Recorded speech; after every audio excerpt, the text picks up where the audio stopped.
Hi, all. These are generally conversations between adults after the children have left the table. The language can be spicy and the subjects can get saucy. So if you're ready, this is the Southern Fork. Unscripted kitchen chats and also studio chats with some of the most interesting voices in the culinary South. I'm Stephanie Burt, a food and beverage writer based in Charleston, South Carolina, who travels with her fork to write for a variety of publications, from magazines you might have on your coffee table to the website you love to visit for your favorite recipes. And I'm inviting you to come behind the scenes with me to get to know the people who make this Southern culinary landscape so special. I'm always hungry for the next bite, thirsty for that next sip, and ready for the next conversation. Let's dig in.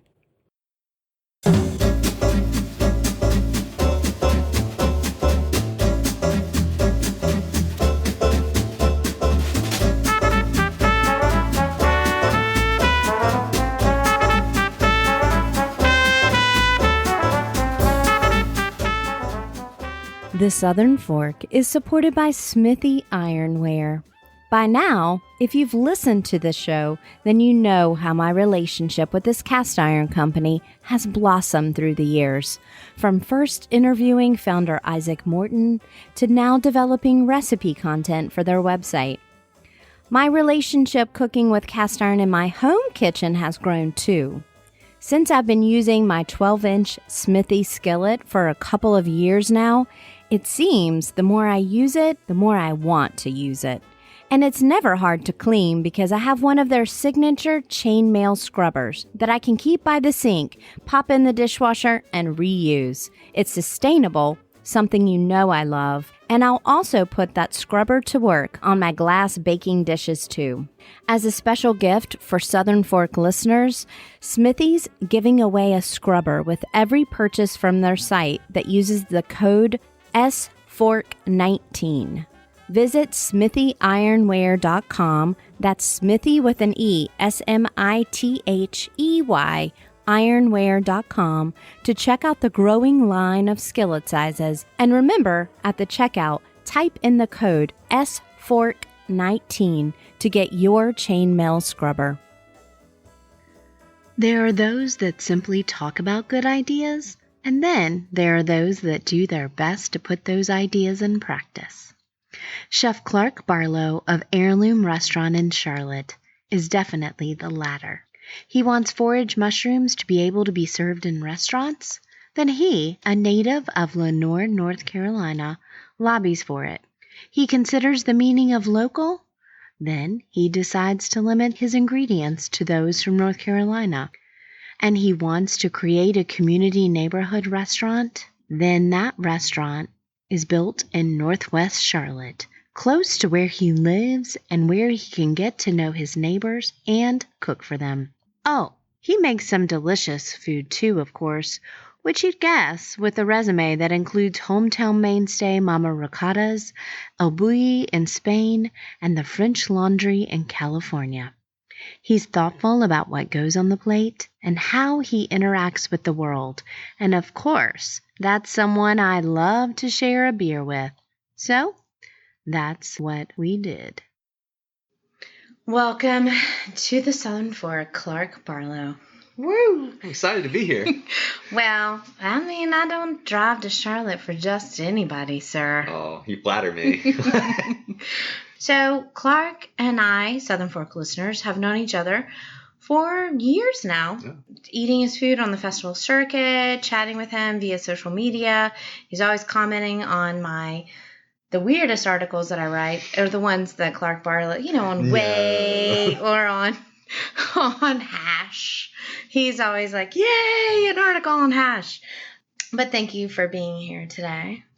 And we are sipping some beers that you brought for us. Yeah. So this one is... That's a Laughing Yogi, Belgian-style beer from Lenny Boy. Probably one of my favorite breweries here in Charlotte. They do fun stuff. We've got great breweries in Charlotte now. It really has popped I think it's so, like, we've got too many breweries almost. I mean, it's a fantastic problem to have from a restaurateur standpoint because I've got a great selection to choose from. We can always have cool things on draft. And then if you expand it out into North Carolina, God bless, like, we've got everybody doing cool stuff. Well, North Carolina is one of the best beer making states. That's what they say. I heard. And you are sipping? So I've got a Birdsong, a Sunshine Goza, and a Hospitality. This is a Southern Amber Ale brewed with tea leaves, and it's from Unknown Brewery. Ooh, I love a tea beer.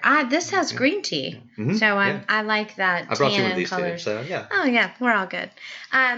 So we have lots of things to talk about, and I am habitually fascinated by your social media feed.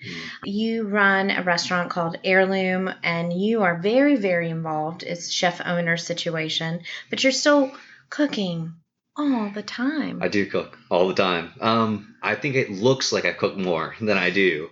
It just is what it is. Running a restaurant, there's so many cool things to share all the time. And I wish I could take a day or two off from social media a lot of the times. It gets draining. I try to put up informative posts that are interesting, things that I would want to see. Right. And when you're not in the kitchen, you're out foraging. I am out foraging. So you have a sleeve of tattoos here. And mushrooms on the left arm. Yeah. And then North Carolina wildflowers and honeybees that we're working on the right arm.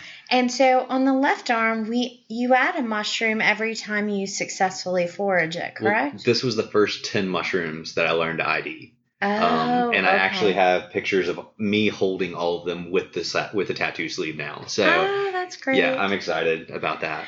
So what really attracted you to foraging? There are people there's a growing community of people. We won't talk about that in a minute, but foraging has been this buzzword in farm to table food, and people keep thinking it's a fad and it's a trend, but it isn't for you. I think that's incredibly sad that people think it's a fad and a trend because it's something that connects us so ancestrally to food. To be able to gather food from the wild and then eat that food, there could be no greater connection to food, in my opinion. Right. But like you said, it's become this really trendy thing. People want to say, oh, this is chef forage, that's chef forage. I write chef forage on the menu because I want people to know we went out and we collected this and we brought it back to the restaurant and we're serving it. Now, Chef Life, hashtag Chef Life question. When you forage something, different states have different laws about being able to serve it. How is it here in North Carolina? North Carolina, I think, is actually really backwards with their laws. I lobbied to get mushrooms approved. So when we opened the restaurant 5 years ago, you could not serve wild mushrooms in a restaurant unless it came from a USDA or NCDA inspected facility, or it was approved by a mushroom expert. And I'm putting that in air quotes because who's a mushroom expert. Right. And you didn't have the foraging certification. No, I did not have it yet. So I lobbied the state and they said, all right, we'll put a system in place. You take this class, the class by Trad Cotter. You've had him on before. Trad's amazing. Mushroom Mountain is a thing, right? So, it is. It's a real thing. So I took Trad's class. That was what the state approved. And now we can serve wild mushrooms. But what I think it's so backwards is I can go out and forage wild greens and wild flowers and all the things I want. And as long as it comes from a approved source, meaning I foraged it around a farm or in somewhere that's practicing good agricultural practices. Which is up to you, your discretion. Yeah, I could say where I found it. Right. It doesn't matter. Right. But that's approved. I can do anything with that. And we're so much more likely to hurt somebody with greens than with mushrooms. Right. It's just so much more likely. That is what it is. Right. So it's backwards, but it's a great situation for us because we can forage everything pretty much. And you do. Yeah. I mean, you've cooked insects. What was it? Insect, squirrel. Like soup, squirrel, raccoon, anything. You did something recently that was possum? It was raccoon. Raccoon. Yeah, I was like, it was good. It really is. Like a cross between duck and rabbit. You're going to eat it tomorrow. Oh. I have 24 hours to worry about that. No. Thank you. But that idea of the foraging and the idea of really connecting to the food, this is not a job for you. This is a lifestyle, and really falling into cooking, to being a chef, is when you're not in the restaurant, you're out foraging, which informs your work in the restaurant, which might even inform the product in the restaurant. When did you fall down the rabbit hole? Maybe 10 years or so ago now, 10 or 12 years. I was living in D.C. My grandfather got me into foraging. He would take me hunting ginseng all the time when I was a kid. We'd go. It's called sang. Yeah. Well, We're in North Carolina, this is the Southern people. Pork Podcast. Never mind. Yeah. He took me hunting sang. Thank you. Yeah. So it's just one of those things. It was always something I was interested in. But as I became a chef and as I became more involved with food, I realized that no one was really doing this, especially in the market I was in right then. So I started foraging ingredients, selling it to restaurants around D.C., Maryland, Virginia area. Forager first. Yeah, exactly. And then I was involved in the kitchens. And when I moved to Bermuda, there were so many more wild ingredients to forage. And it just sort of ramped up there. I came back to North Carolina, started getting into wild mushrooms. Ken Krause, he's a amateur mycologist in Wilkes County. He looks like Santa walking through the woods. And I think he was on the same episode where I discovered you on the PBS. Yeah, the edible feast, yes, right? So Ken is the man. He was the one who got me into this wide world of mushrooms. Because I knew chanterelles and I knew morels and I knew the basic ones. But I should pause and mention Edible Feast is not in existence anymore, but it's a PBS show that was on beautiful communities, talking about like the edible communities. And I'm sitting in my house in Charleston, South Carolina one Saturday. It comes on. It's about Charlotte. I'm immediately like, what? And then all of a sudden, like they have this Noda urban garden. I like run toward my tiny television. I don't any longer have that television. I run no television. So go ahead. Turn off the Southern Fork now. Yep. But I run toward it and I go, what is happening? I'm like 0 to 60 on tears. And then Clark is doing his thing. And I'm like, Charlotte has a lot to say. Yeah. That was sort of the beginning. Yeah. Especially for me. That was the first year of the restaurant. And Kat Carter, when we had Edible Charlotte, she connected me with Daniel and I got involved in that. And it was such a cool project. And it was sort of the beginning of showing off what Charlotte was becoming as a food scene. But it is because you loved learning. That's the foraging part. So then there was always something new to learn. And then when you went to Bermuda, you just added it. And all of a sudden you had this whole background knowledge that you didn't really plan to have, right? I've always been a collector. Like I collected rocks when I was a kid. I collect books. I collect way too many things. And so foraging is a way of collecting something, but not having to have the space. I love that. Up. Yeah, right. Because you're just collecting knowledge. Like I'm collecting all the mushrooms. I collect all the mushrooms in the world, and it doesn't take up any space. It's just my knowledge of how many mushrooms I can forage. I love that idea. Yeah. I do that with stories. Oh, nice. Yeah. There we go. When you fell down this rabbit hole, you landed in Coolwood? Yeah. In the old El Valle location, which we were just discussing. I'm like, did that used to be a Mexican restaurant? And you're like, yes, it did. And I'm like, I hate there. Yeah, dispel all the illusions of the pretty social media that you see. It's an old Mexican restaurant, and it's in Northwest Charlotte, and most Charlotteans couldn't tell you where Northwest Charlotte is if you asked them to. But I wanted to open the restaurant in an area that could be a community restaurant, that could be a neighborhood restaurant. And to come uptown or to go to South End or Noda or Plaza Midwood, I mean, those are all fantastic markets, and the restaurant would probably be far more profitable if it was in any of those markets. But we're in Northwest Charlotte, and I chose it for a reason, because being a neighborhood restaurant, being this restaurant for the community is important. And so we sell all our ingredients at cost. So if you live in the neighborhood and you want to come by and buy a pound of rice or buy some chicken or this, I sell it to you at cost. That is awesome. Every restaurant should do it. Every restaurant should do it, because customers become more regular. They feel like this is their restaurant now. So they're eating more often. And they're more apt to try something new because they've tried it when you've cooked it. And then they went, why is this rice dish so good? And you're like, well, it's great rice. It's great rice. And they're like, well, where can I get that rice? And you say, yeah, come here. We sell it. From me. Yeah, we used to have a market. We used to do a farmer's market on Saturday mornings, and nobody was coming. And we just realized this neighborhood is very much a blue collar neighborhood. People work on Saturday mornings. People work all day on Saturday. So we have to give them a market they can come to anytime. So that's what it is. I love that. And you buy more from the farmers. Right. You buy more from the farmers. The cost is maybe a little bit lower. Right. Because you're buying in bulk. Like, it's a win-win. Every restaurant should do it. I hope everyone knocks it off. I would love that. Yeah, that's a great idea. Yeah. And I have purchased from restaurants over the years, but that's because I thought I was special. You are special. Like, let's not dispute that. But, like, I was like, can I just get a pound or two of that? Yeah. Because you already got it, and I would just pay for it then. But I did that too. So I knew it was possible. Right. I love that. Now, it being in a neighborhood place, in a blue collar place, anybody who's listening to this goes, Clark, I'm just going to be honest with you. You make some weird food. How do you survive? How do you sell it?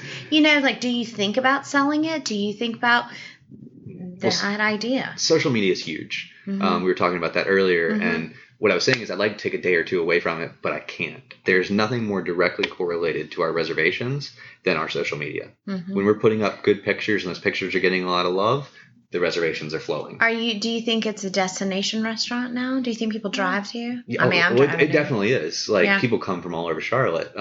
They come from Huntersville. They come from Uptown. So people are driving 10 or 15 minutes, but you're driving 10 or 15 minutes pretty much anywhere in Charlotte. Right. So it is a destination restaurant. People come from other places, but I hate that. If we were just a destination restaurant, I wouldn't want to have it. It would be so elitist or something that wasn't what the restaurant was built for. So when people come from the neighborhood, and we do specials, like we put it out on like Nextdoor and our Facebook for the neighborhood, we're like 25% off if you live in the neighborhood. Come in, mention that you live in the neighborhood, and we'll hook it up. We have a dish on the menu that's called Family Meal. That's a pay what you can dish. So we charge you $1. Like, if you want to give me more than $1, that's fantastic. But it's always a complete protein. It always has vegetable. It always has starch. So if you want to come in and you only have $1 to spend, I'm going to give you a great meal. And that's what every restaurant should do this. Like, these aren't hard things that I'm asking or saying that we do. It is difficult. Like, we do things. We impose restrictions on ourselves. But how hard is that? To put a dish on the menu and charge $1? Like, it's just beans and rice, or it's just a chicken stir fry. It's a staff meal, basically. And it was things that we were going to eat for family meal anyway, or throw in the compost or get rid of. We're doing something with it, and now we get And new you customers. Have people that utilize that? Oh, yeah, for sure. Like, people that wouldn't be able to – our chicken's $22, $24, something like that. So it's a half chicken, and it's nice mac and cheese, and it's nice slaw, and there's rooftop honey hot sauce, and it's worth the $24. It costs me almost 10 or 11 to do it, and 50% food cost is not cool.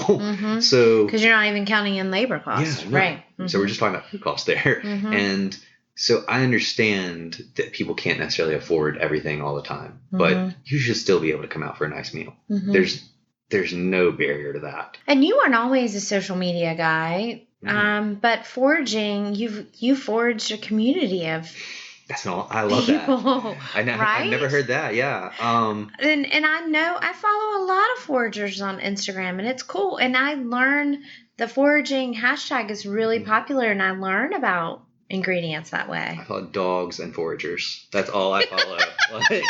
and a fox. I follow a fox. And yay. And so yes, there's this network of foragers like Jeremy TM Gastronaut on Instagram. He's up in Cleveland. You have Pascal Bowder out on the West Coast. You've got Kevin Fink and his team of foragers down in Austin. So people up in the Northeast, like, there's people everywhere. Our Cook's Quest up in the Northeast, like Rich, he's amazing. And so we formed this little network, and I'm trying to like quantify it now. I'd like to know how many people are involved in this, but I think less than 100 that are doing it on a scale that is like a restaurant scale or a food production scale. Now there's probably 1,000 to 2,000 people that are doing this as a hobby for fun. But isn't that interesting that you've got 100 to 1,000 people that are interested in this one little niche thing? Well, I know, because when I had tried Cotter on and I put fungi freaks on hashtag, people like flipped out. And I learned a lot about mushrooms. You're thinking about a lot of really heavy things. You're thinking about sourcing from North Carolina. You're thinking about being a part of your community, paying back to your community, taking care of your employees. There's a lot of, for lack of a better word, buzzword, mindfulness in your work. How are you able to do that? How are you able to know what decisions to go for? You're young. How to build a business, and that's a lot of pressure. Being a chef owner, and then you're setting up kind of in an outpost. It doesn't take much to be in an outpost in Charlotte. But I was naive at the time. I was like, oh yeah, they'll come out there. It's 10 minutes away from Uptown. This is gonna be a piece of cake. We're gonna be rolling the cash. No, not the case. It's very hard. People do not want to drive 10 minutes. I get the opportunity to interact a lot with people in the culinary realm and chefs, and there's an assumption, and rightly so, that it's difficult. It's hard work. It's incredibly difficult. You're working when everybody else is off first. When at least it feels that way. The more people are working now, unusual hours, but it's still a 9 to 5 town. No, it feels that way. It's also physically grueling, and just the intense pressure of being a creative, because you are a creative. Being a creative running a business has to be it's a difficult balance. It's a difficult balance to strike. And the work-life balance is a difficult balance to strike. But you said that word mindfulness, which I think is so important. And to practice mindfulness is so important. So I try to have some sort of regimen of, like today I went rock climbing, just to be outside, to be active for a little bit, or 10 or 15 minutes of meditation, something to get your mind practicing being in a good space so that you can always go to that. I've been speaking with a therapist now for the last few months, and just getting into figuring out ways that when we're in these stressful situations, ways that we can train our minds to be still calm, still have these values that we can go back to, that I still want to treat people kindly. I still want to be a humble person. I still want to be a good person. And what does a good person mean to me? When I say I want to be a good person, what does that mean to me? Right. And so how can I overlay that on these situations? Like, all right, had a server call out, dishwasher drains backed up. All these things are going on. Doesn't matter. Still need to be a good person. Still need to be humble. Still can say, do not call out. Yeah. Like, you can say that in a nice way. Yeah. Like, and letting people know that this upset me, but I'm not upset at you. I'm upset at this situation that happened. And so now we can work through this, and we can be people. Like, situations are upsetting. Things are upsetting all the time, but we're still people. Like, well, you've been on this journey for a while. Do you feel like you're cooking from a better place? Do you feel like you're becoming a better manager? Not that you're measuring rubrics of that, but I'm the best version. Do you feel better? I'm the best version of myself today than I've ever been. Like, I'm in the best physical shape. I'm in the best mental shape. I treat people what I think is well. Like, I opened the restaurant when I was 27 years old. I used to throw things. I used to scream. I used to punch the table. Like, my prep table has little dents in it from where I used to punch it. Like, that's so dumb. Like, I look back on that now and I'm like, you're punching a table? What did you think was going to happen? Like, you thought you were going to punch a table and like something was going to happen that like bettered the situation? Right. No, it's so foolish. So like, I'm 5 years into it now, a little over 5 years in. So I'd like to think, and tomorrow I'll be a better version of the person I was today. And that's the ultimate goal, is that if each day you can just get a little bit better, take a little bit of a step, then... Well, and you can't be zen all the time. When you're passionate, which you obviously are, you have tattoos of things. And I can tell that. But when you're passionate, you're going to have passion. You're going to have fire that comes out. How do you take care of yourself after you don't meet the expectation that you have for yourself? That's a really tough thing to deal with, I think. What I try to do is set expectations for myself that I know are manageable. Like, I used to say, like, I want to win a James Beard Award before the time I'm 30. I want to be a food and wine best new chef. These things define my success. These lofty goals that chefs work their entire careers for, I want to have those. And I thought I deserved them. Like, and I think that's a really dangerous headspace to get into when you set these crazy, outlandish goals that, even though they feel like something that you should be able to accomplish and things that you should be able to manage, setting yourself up for success is more important. And so now my goals are to be a good person, to be a good manager, for my employees to make good food. Yeah. Like, But yeah, I like to make good food, but I know that that's not always going to happen either. I'm going to make mistakes. People aren't always going to enjoy my food. So I can't define my success based on other people's perception of my situation. Like, if you don't like my food, if enough people don't like it, yeah, we made a mistake. Like, and I have made mistakes. Like that just is what it is. Yeah. But I have to know that I cooked this dish and I did it for the right reason and because I think that food is good. And you hear there's a lot of, like, Frank, my partner, will even tell me, he's like, if somebody says the dish is bad, the dish is bad. And I believe that. I really do. Like, the customer is right. The customer dictates how we cook our food. But, like, I don't know. I like creating and I like innovating more than anything else in our industry. So sometimes that's, more important than exactly hitting all the taste marks. It's more important to me. Yeah. Like, yeah. It is. Like, and so then you're like, yeah, but I tried that. Yeah. So let's talk about something that did, quickly, let's talk about something that did, you tried and worked. And that is treating mushrooms. We're back to mushrooms. It's the mushroom hour. Yeah. It's the mushroom hour. Next hour we'll do something other things. We'll talk about other things other than mushrooms. Doing something that is akin to a ham hock. Will you just explain it to me? Well, I think it's more important to understand the idea behind it was to not add meat products or pork products, more importantly. And I love pork. Like, don't get me wrong. I get whole pigs at the restaurant. I love pork. But Southern food can use that as a crutch sometimes, where we throw a ham hock in to add umami. And it's delicious. I love ham hocks and green beans and mustard greens and turnip greens and all that. But to be able to add that same level of umami and keep it vegetarian or vegan, just as cool and even cooler for me. So we took a maitake mushroom or hen of the woods mushroom. You could also do it with a chicken of the woods mushroom. Probably could do it with lion's mane. Anything that's really meaty mushroom. That lion's mane. Ooh. Yeah, it's cool. You salt cure it, just like if you were curing a ham hock. So I do salt, sugar, a little bit of bay leaves, peppercorn, something. We change up the ingredients. Salt cure it, then take it off, smoke it, just like a ham hock, and then it's cured and it's holding. And sometimes we freeze it, sometimes we don't. Sometimes we let it continue to go, and we just add that in to green beans or mustard greens or anything like that. Because keeping things vegetarian should be more highly appreciated. I think people go into these restaurants and they're like, I've got pork in everything and I've got meat in everything. That's like that Jim Gaffigan thing where he's like, bacon balls with butter. Remember that one where he's like, and before you get the steak, you're going to get bacon, you know? To a lot of people that aren't used to that idea, you're trying to take something away from me. Like, you mean to do plant-based is to take something away from people? Like flavor. I'm taking the meat away. Yeah. Taking the meat away. So that's sad. I mean, I guess that's sad that you would think about it that way. To me, I think about it that we're adding something. That, like, I can always go get a ham hock. Like, I can always make a ham hock if I want to. But do you always have access to a mushroom hock or a shroom hock or a maitake hock? No. And so if I add that to the larder, then now I have options.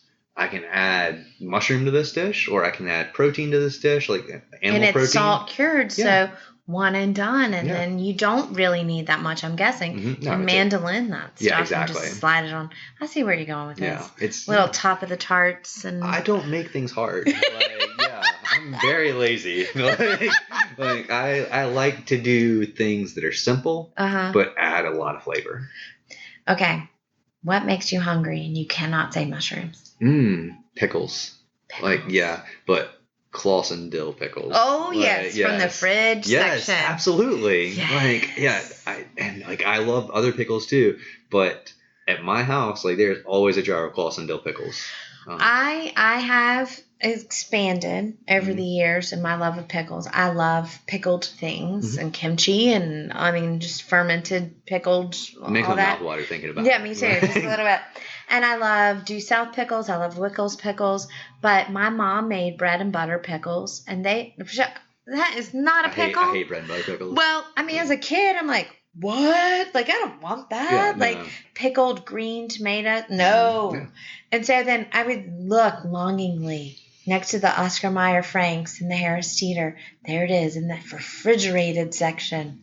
Clausen's. Yeah. And it is still the gold standard of dill pickles. Do you like the little gherkins? You like the whole, like, big ones? You like spears? I like the spears. I like spears, too. I'm all about the I like spears. to strip them, eat the seeds first, and then eat the, like, the skin and flesh of it. Yeah. Do you make quick pickles a lot at the restaurant? Yeah. It's a great way to run a no-waste kitchen, too. Yeah, exactly. Yeah. Pickles you can do a lot of different things with pickles. You can make anything you can make anything pickled, pretty much. You can. I'm trying to think of something you couldn't pickle. Maybe chocolate, but... Ooh, yeah. I don't know about chocolate pickle, but I'd be interested in it. I would, as soon as I said it, I was like, yeah, I bet you could pickle chocolate. You could pickle cocoa nibs. Mm-hmm, you could. I bet cocoa nibs with an acid. Cocoa. I bet someone's probably done that. You should try that. Like sort of like pickled mustard seeds. Similar idea. Uh-huh. Yeah. I see it. Nutella spread in the future right there. Someone's going to do it. Yeah, that sounds good. Probably me. Probably you as soon as you leave this hotel. Which I should mention once again, we are in Charlotte, North Carolina at the City Center Marriott because Heirloom is crazy town because Clark has all these special dinners. So we just came over here after he's got special wine dinners. He's got Monday night things, but he chooses to go rock climbing before that and then comes to chat with me with beer. Yeah. So anyway. It's been a good day. It's been a good day. I love the collector thing, that idea of collecting and foraging, but is there something else that you can explain how being a chef highlights some aspect of your personality? I think I was always a community person. I'm an introvert. I don't like this is uncomfortable for me. I'm drinking beer. I'll get more comfortable. I'm glad. It's just me. That means I've trained myself to be comfortable in this uncomfortable situation. Right. But I do like a sense of community. And being a chef, a restaurant it is this natural community gathering place. That's what a good restaurant is. And you're creating a community within one. Your front and back of house and you source your from all these people, and you say because we only source from North Carolina, and so to put this real clear definition in people's heads, what local means. You go to restaurants all the time. How many times you hear local, sustainable, farm to table, and I'll use those words too. But at the end of the day, if I say it all comes from North Carolina, that puts a real clear definition in your head of this is what local means to him. And this is what local means to this restaurant. So that's my personality. I wanted to be this person the community could count on. And that's a heavy thing. And I mean, I say that even now, it's a heavy thing to carry, is I want to be someone that people could count on. And as a chef, as a community leader, as a partner, as a friend, as a boss, as anything, I want to be someone you can count on. If I say I'm going to do something, I'm going to do that thing and I'm going to finish what I started. So, I mean, that's part of being a chef. It's a big part of being a chef and finishing what you start. So many people quit. And it's easy to quit. And it's hard. Good things are hard. Oh, for sure. I want to quit all the time. We get into a busy I almost quit yesterday before I had to drive down here, here. This is stupid. Why am I doing this? This is a dumb thing. No one appreciates it. I was like, does anyone listen to this? And then Clark tells me, I listen to the podcast. I listen to it. I'm a big fan. Big fan. And I'm like, all right, I'll do another one. You can be on it. That's it. The secret's out. You just have to like the podcast and you can be on it. That's not the case at all. Was it 2 years in the making? What keeps you up at night? This heavy community idea? Thinking that I'm not good enough. I think that's what keeps most people up at night, and not enough people say that. Right. I constantly worry that I'm not good enough and that I'm not a good enough partner to Graceland. The person that I'm dating now, dating is such a weird word. We've been together for 6 years. We should be married. She's in a PhD program. I own a restaurant. We are not getting married. So smart. But we've known each other since 6th grade. And so we have these connections, but I worry that I'm not a good enough partner. I worry that I'm not a good enough friend. I worry that I'm not a good enough restaurateur, that people don't like my food, all these things are such illogical things when you say them out loud, but when it's you saying them to yourself, like at night before you go to bed. You don't turn it off. It doesn't sound illogical. No, it actually sounds familiar because it's your voice. Yeah. Oh, yeah. And it's the internal you, right? Yeah. Right. No, it's a heavy thing, but you have to trust yourself, and I think it's good to question yourself in that way. Like if I didn't question myself in that way, I would be more concerned. Because then now it gives me the opportunity to answer that question with, yeah, you aren't good enough. And this is how you can improve. And you have to look at yourself critically. Right.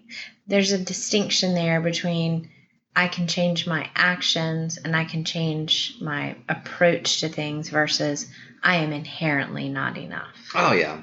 I think, well, yeah, that would be something that you definitely want to speak to a therapist about. Like, absolutely. And like, I say this now, like I've been speaking to someone, like, because you can get in really dark places with this stuff, and you can think that you're not good enough. Because you're kind of making it up as you go along. Like when you're working on a menu, you're building a restaurant. You know, there's a lot of micro decisions, and after a while, they're heavy. Yeah, you're gonna make mistakes too. Like that just is what it is. Like everybody makes mistakes. But being able to say, I'm sorry, and own the mistake, and hold yourself accountable. Like, yeah, not enough people do that. Like, that's true. Say you're sorry. And I'm frightened to actually ask you this question. Because I'm so intrigued as to what it is now. What is going to be your last meal? What is the most favorite thing you want to eat? Oh, meal, my. I'm like, is it emu eggs? My last meal, I would be more concerned with the company than the food. Like, my mom's salsa would be fantastic, and if I could eat it with my family, like, then that's all the better. But that's it. I mean, because good meals and great meals, like meals you really remember, top 5 meals, they always include great company. Never have I had like a top 5 meal. Well, maybe that's not true because I'm a great bar guest. I can sit at a bar. Well, that is company. Yeah. So there, corrected. So my top 5 meals are always including great company. And your service can provide you great company if it is, you feel like you do get to know the person. They do feel like they get to know you a little bit. Not like 167 Raw in Charleston. Yeah. I had a great meal there by myself. Those guys, like, that place feels like a party. Yeah, it is a party. It's a party on the street now because you have to wait in line forever. That's what I heard. Well, I love that.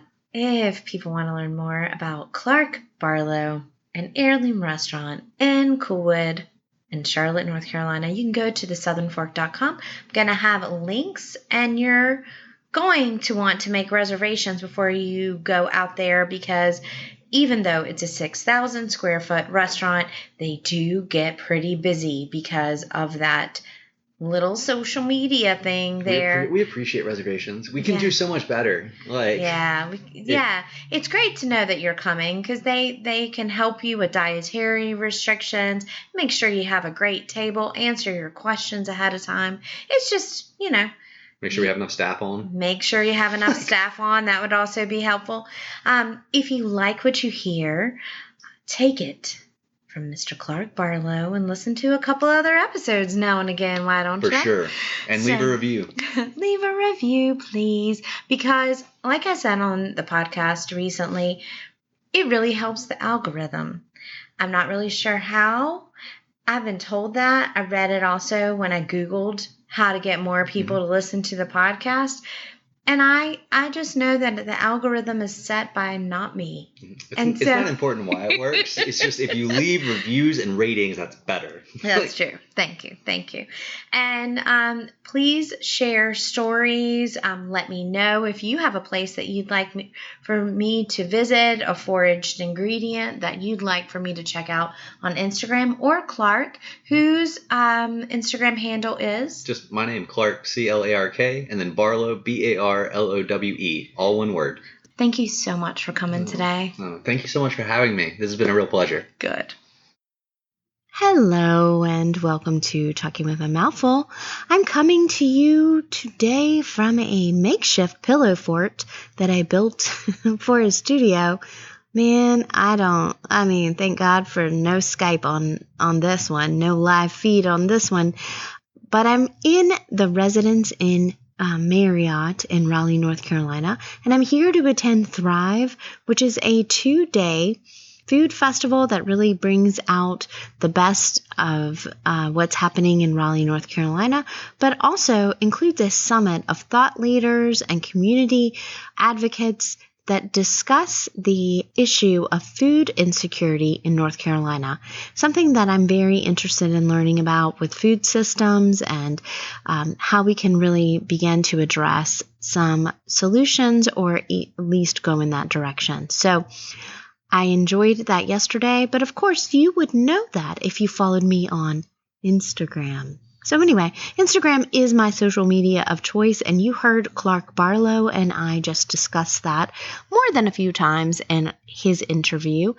And that is because even though we often focus on how social media can be a shadow of what we really want, which is connection, communication, and conversation with each other in real time, social media is not a substitute for that. But it can be a wonderful tool to connect us.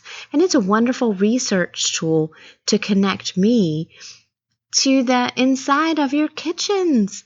I get to see what you're cooking, chefs, especially if you're interested in show me beautiful product, fresh fish coming in the door. I get to see your new preps. I get to see menu practice. And I'm paying attention over here. That's all I'm going to say. I use it.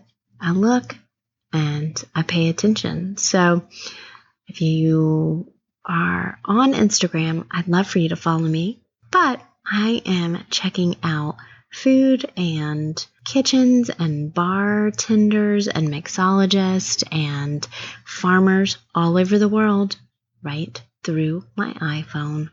Thanks so much for listening. And I'm going to sign off from a pillow fort here because it helps you stay humble, gives me a sense of humor, but I have to get back out there, and it's been, 30 minutes since I've eaten, so I'm starving. Talk to you next week.